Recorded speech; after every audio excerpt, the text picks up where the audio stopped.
Sir YouTuber జోసెఫ్ని 14 రోజులు remind చేశారు దేశద్రోహం కేసు కింద.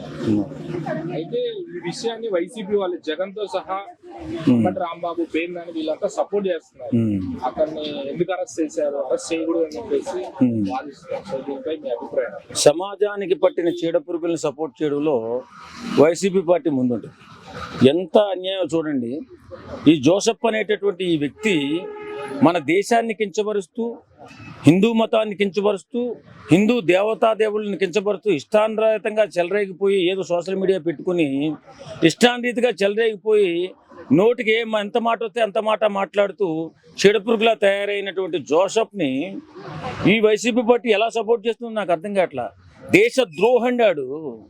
100 కోట్ల మంది భారతీయుల 100 కోట్ల మంది హిందువుల మనోభావాలు దెబ్బకొడుతూ, హిందూ దేవతాదేవులను దూషిస్తూ, ఇష్టానురీతిగా మాట్లాడుతూ, ఎంత మాట పడితే అంత మాట పడుతూ నా కొడకల్లారా, ఆ కొడకల్లారా, ఈ కొడకల్లారా అని హిందువులను తిడుతూ ఇంతలా గందరగోళం సృష్టిస్తూ విషబీజాలు నాటుతున్నటువంటి ఈ జోసెఫ్ని ఖచ్చితంగా కఠినంగా శిక్షించాల్సింది పోయి తిరిగి వాళ్ళకి సపోర్ట్ చేస్తున్నారంటే ఎంత నీచ సంస్కారం చూడండి వైసీపీ పార్టీది.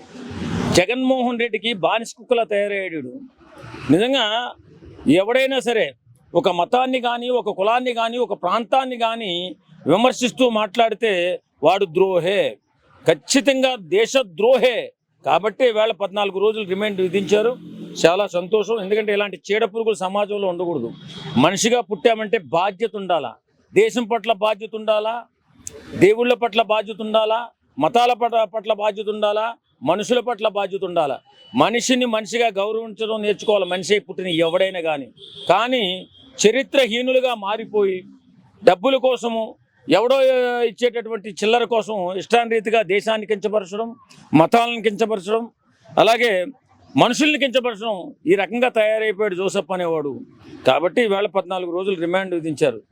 ఎవరైనా సరే గుర్తుపెట్టుకోవాల్సింది ఏంటంటే, మతాల పట్ల గొడవలు, కులాల పట్ల గొడవలు పెట్టుకున్నట్లయితే దేశంలో ఇబ్బందులు ఎదురయ్యి దేశ అభివృద్ధి ఆగిపోయే అవకాశం ఉంటుంది. కాబట్టి ఇలాంటి నీచులు, నికృష్టులు, దౌర్భాగ్యులు, వెధవలో ఉన్నటువంటి ఈ చీడపురుగుల్ని ఖచ్చితంగా కట్టడి చేయాల్సిన బాధ్యత పోలీస్ డిపార్ట్మెంట్కి ఉంది, అలాగే ప్రభుత్వానికి కూడా ఉంది. కాబట్టి జోసెఫ్ను అరెస్ట్ చేయడంలో తప్పు లేదండి.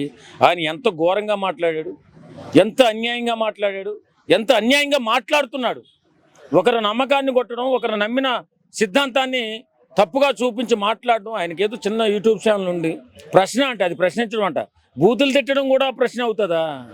నాకు అర్థం కాదు. ప్రశ్నించడం అంటే ప్రజల పట్ల బాధ్యతగా ప్రభుత్వాన్ని ప్రశ్నించాలి.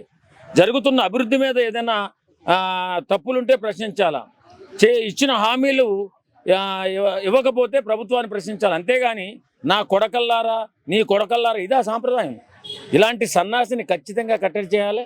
ఇలా చీడపురుగులు ఇంకా ఉన్నారు 2-3, వాళ్ళందరినీ కూడా కట్టడి చేసి మతాల మధ్య చిచ్చు పెట్టకుండా ఉంటే మన దేశం ఈ అద్భుతమైన ప్రగతిలో ముందుకెళ్తున్న దేశాన్ని కులాలుగా విడగొట్టి, మతాలుగా విడగొట్టి, ప్రాంతాలుగా విడగొట్టి వాళ్ళు ఆ మంటలో చలిగాసుకోవాలని చూస్తున్న ఇలాంటి నికృష్టమైనటువంటి, చండాలమైనటువంటి మనస్తత్వం ఉన్న వ్యక్తుల్ని చెప్పుతో కొట్టి ఖచ్చితంగా బుద్ధి చెప్పవలసిన అవసరం ఉంది.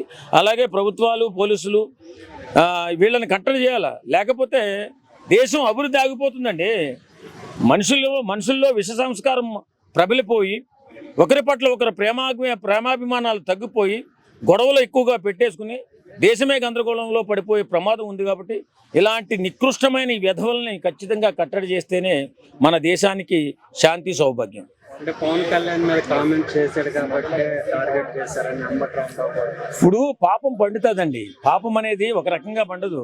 పాపం అనేది ఎలా పండుతుందంటే, ఒకసారికి 2 సార్లకు అలా కాదు కదా. హిందూ మతాన్ని ఏ విధంగా తోలనాడాడో నాకు తెలుసు. మనం చూస్తూనే ఉన్నాం సోషల్ మీడియాలో. హిందువుల్ని ఏ విధంగా అసలు అతను నాస్తికుణ్ణి అని చెప్పుకుంటాడు. అసలు ఈ దేవుళ్ళ పట్ల, మతాల పట్ల ఆయనకి ఏముంది? అలా చిచ్చు పెట్టకూడదు కదా. పవన్ కళ్యాణ్ తిట్టాడు, ఓకే.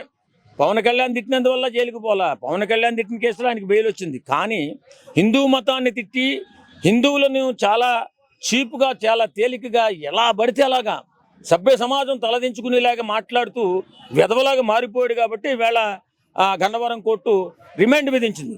పవన్ కళ్యాణ్ గారిని తిట్టిన కేసులో ఆయనకి బెయిల్ వచ్చేసింది. కానీ హిందువుల మనోభావాలు దెబ్బ కొడుతూ ఆనా కొడుకు ఈనా కొడుకు అని చెప్పి ఇష్టాన్రీతిగా చెలరేగిపోతుంటే మరి ఎన్నాళ్ళని చూస్తారు? పాపం పండిందాక చూశారు, పాపం పండింది. ఈవేళ ఊసలు లెక్క పెడుతున్నాడు. జోసఫ్ రావణ అని పేరు ఎందుకు పెట్టుకున్నాడు తెలిసేవాడు?